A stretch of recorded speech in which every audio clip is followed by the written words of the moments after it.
Yes, NBC, none of them covered it. Y'all just on CNN. They're acting like it never happened. They're talking about plexiglass. And big tech, Twitter and Facebook censored it and essentially determined that the American people could not even hear the facts. And I think the degree to which That's right. the media and big tech are shilling for Joe Biden, are protecting him, are covering him up, and not even asking these questions, I think it's really shameful. Senator Cruz, when you look at the statement that came out from the Biden campaign, it essentially alludes to the fact that he says he was never involved in these business deals and that he never owned any stock in any of these ventures. Does that language sound careful to you as an attorney? It clearly is drafted carefully, saying he didn't own stock. Well, the allegation that I just heard, which was news to me tonight, was that Hunter Biden was holding the percentage for his dad. Now that, if you're essentially, using So that'll never be on his taxes. The question is Joe Biden, was he personally enriching himself from communist China? And as You far bet as your I ass he can tell, was. Joe Biden hasn't answered that question. I haven't seen anyone even ask him that question. I mean, what was stunning, the day this story broke in the New York Post, ABC hosted a town hall with Joe Biden, and they didn't even ask him the question. They're not, the media is not even pretending to do their job. Exactly. And I think that's really dangerous, particularly when you combine it Exactly. with big tech censorship, where what is Exactly. at stake in this election is really fundamental about whether we're going to preserve our freedoms, our constitutional liberties. Right. I think the New York Post Twitter account is still locked out, but we'll check that this hour. But as far as how much the president should talk about it on this debate stage tonight, Senator, there are some Republicans worried that he needs to talk more about families, economy, jobs, the stuff that he's winning on in some of these key polls, like our recent poll in the battleground states. Well, they're going to put it under the rug. I hope tonight what the president does is lays out competing visions for America and makes clear that what President Trump and Republicans are looking to do is reopen the economy, let small businesses reopen, let people go back to work, let them provide for their families, and that what Joe Biden and the Democrats are proposing and what the Democratic governors are implementing is shutdowns that are destroying millions of small businesses. I listened to your interview with Chris Coons, and I like Chris. I served with him on Judiciary, and he talked about how he wished Congress was doing something for COVID relief.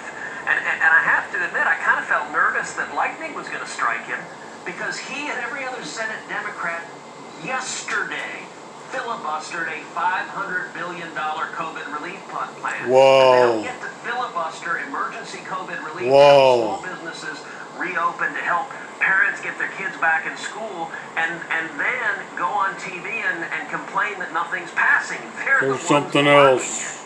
And I mean, it really, and again, the media doesn't report on a word of it. Exactly. And it's really, it's not That's a real collusion. what journalists are supposed to be doing. It's a real Well, collusion. Senator, we appreciate your time tonight. Thank you. Unbelievable. So an unexpected guest, as we've been talking about in tonight's debate, the former business partner of Hunter Biden's, who says that the whole family benefited from these China business deals. National Security Advisor Robert O'Brien on the implications of that when he joins us here from Nashville.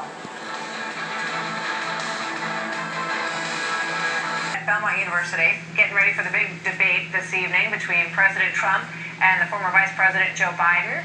Joining us now from Nashville is the U.S. National Security Advisor to the President, Robert O'Brien. Sir, very good to have you with us tonight. Thank you for being here. Great to be with you, Martha and Brett. So I'd like to ask you first of all, because we just got this news conference from Tony Bobulinski, a former naval lieutenant, and from your perspective, one of the questions is, does this put the Biden family potentially in a difficult position if he were to become president with regard to relations with China? Well, I think, I don't know all the facts and all the allegations that are taking place. They seem to be bubbling up pretty fast and furiously regarding Hunter Biden and the former vice president, well, the former vice president was in office. But what it is consistent is this sort of behavior and what the Chinese have done for many, many years with American politicians and elites is offering them financial incentives, offering them business incentives. To sell us out. Trying to influence mayors or congressmen or elected officials by providing Chinese businesses to their districts. And using that to gain influence over the United States. This is a long pattern of Chinese activity. They're trying to sell our asses what these out. allegations are, it sounds consistent. I assume the news media will, at least I hope they'll investigate and get to the bottom of it. They're going to cover for them. FBI investigation. They're not even talking about it. The open source press, that there's an FBI money laundering investigation into these allegations, and so I think we'll get to the bottom of it. But it's entirely consistent with how China has used its influence, whether money or blackmail or fawning press or that sort of thing, to influence American politicians. They didn't even show the press We've got to be conference. very concerned about. Now, we'll continue to follow it here. I want to ask you about the interference in the election, and we had the Director of National Intelligence, the FBI Director, talk about Russia and Iran. Iran Are there other countries as well wants doing that? Joe Biden which one is posing the as biggest president. problem tonight? There are. I think, look, the Iranians are the most recent to have engaged in this activity that was exposed by Director Wray and Director Radcliffe, and I commend them and their teams. Radcliffe, not Ray. Intelligence services for uncovering it quickly, and then for the administration coming forward and being transparent, because we think transparency is the best deterrent to this sort of activity in the future. And so the Iranians understand that we're very unhappy with this, and there will be consequences for Iran as a result of it. But it's also Russia, it's China, as Attorney General Barr said recently. China's attempts to influence American politicians, the American political system, and our elections is an order of magnitude higher than what the Russians and the Iranians have done. And I can also tell you, I can't tell you the names of the countries, but there are 2 or 3 other countries that we're keeping very close tabs on, and that we're concerned about their efforts to try and influence our elections. One point I do want to make, Brett, is that our elections, if you cast a vote, your vote's going to get counted. We've hardened our election infrastructure. We've spent hundreds of millions of dollars doing so. We're working with secretaries of state and lieutenant governors who handle the elections statewide across all 50 states. I was just in Iowa. I met with the Iowa National Guard, and their cyber unit has stood up. And these men and women are working with the Iowa Secretary of State, for example, to make sure that the elections are free and fair and can't be compromised by adversaries. So we're confident in what we can do to protect the American people and protect our elections.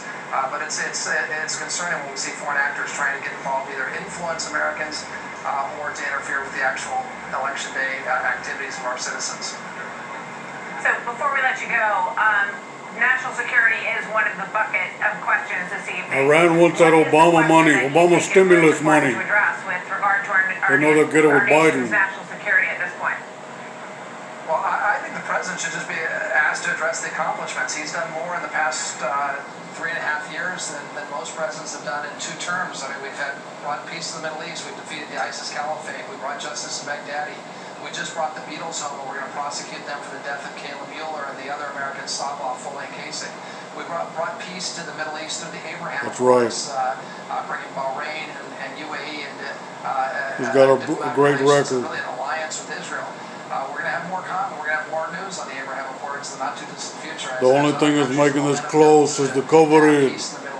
We ended the JCPOA, which COVID is the best thing that could ever happen to Joe Biden. supported and gave $150 billion to the Iranians, which they in turn used on proxy wars across the Middle East. On big power competition, we put tariffs on China and stood up to China for the first time in 40 years. We've rebuilt the military. We've gotten our allies to pay $400 billion more in NATO defense spending over the next 10 years, and to contribute troops to Afghanistan and Iraq. And the president is ending our forever wars. So, you look at that record. It's pretty amazing. It's pretty unbelievable. That's a big deal, ending the war. war. The agreements on top of it, USMCA, the agreements. Real big deal. I was just in Brazil to witness the signings of this past week. It's really a tremendous record, and I hope the president gets a chance to talk about it and compare it to what the Obama-Biden administration did and what Joe Biden's positions were. It's a pretty devastating comparison when you look at what the president's done for this country over the past 4 years. He controls those 2 minutes, so we'll see if he takes your advice. whole bucket right there. Yeah, a lot of buckets there. And he used the madman theory We appreciate your time. that Nixon used. Kissinger came up with it.